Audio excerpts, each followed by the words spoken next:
important. Fait des Parisiens. Je dois parler là aussi. Oui. D'accord. Oui, début de match parfait, effectivement, parce qu'il marque très rapidement.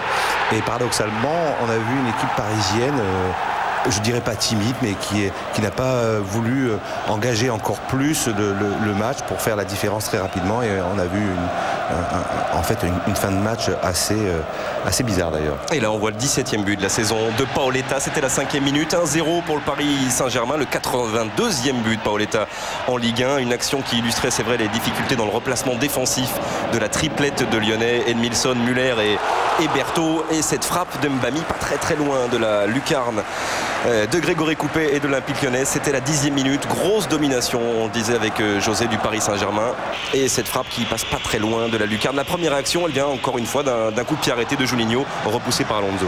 Je suis bien là, c'est bon. Ouais, oui, Juninho qui effectivement est le roi des coups francs. On l'a vu cette saison, 4 coups francs marqués, 4 coups francs importants.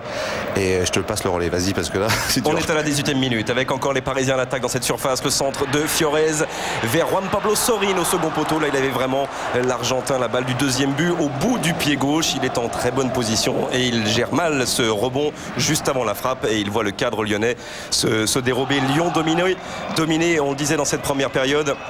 Dans le jeu, quand même, la dernière occasion sera pour Dorasso vers Giovanni Elber qui va peut-être égaliser, et il a une frappe du pied gauche en bout de course, le Brésilien. Mais encore une fois, Alonso étale sa classe et sa qualité de réflexe. Il l'aura fait toute la saison.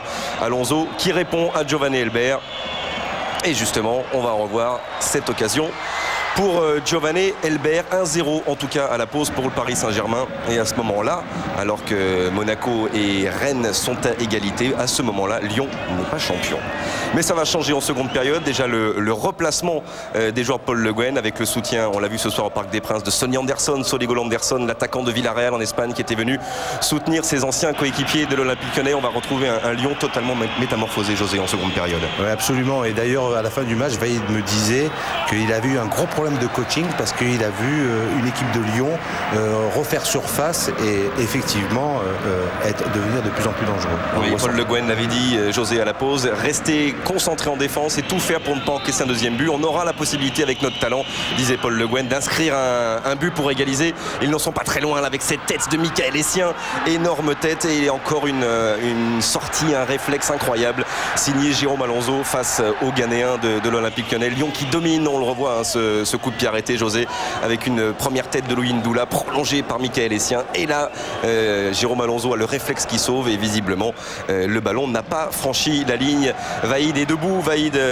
remonte ses hommes, il veut préserver évidemment le coach parisien, cette victoire 1-0. Ils la tiennent jusqu'à ce que Govou égalise. Il a la possibilité, Sidney Govou, il vient de rentrer en jeu, mais retour de Frédéric Déhu et de Jérôme Alonso dans les pieds de l'attaquant de l'équipe de France, Sidney Govou, qui aura aussi fait beaucoup de mal à la défense du Paris Saint-Germain en fin de match. Absolument. On a vu un match quand même face deux équipes parisiennes et lyonnaises. Peut-être que Lyon a un peu plus de talent, mais question mentale, c'est vrai que Paris a fait une grande saison. Oui, et Paris, il le dira après, Vaïd Elelzik regrette encore cette défaite à Bordeaux qui a tout changé pour cette fin de saison. Retour encore de Frédéric Déhu dans les pieds de Giovanni Elber, in extremis, après cette petite balle, ce petit lob parfait de Sidney Govou par-dessus Alonso, par-dessus Déhu. Il est là, Giovanni Elber, mais Frédéric Déhu a lui aussi suivi.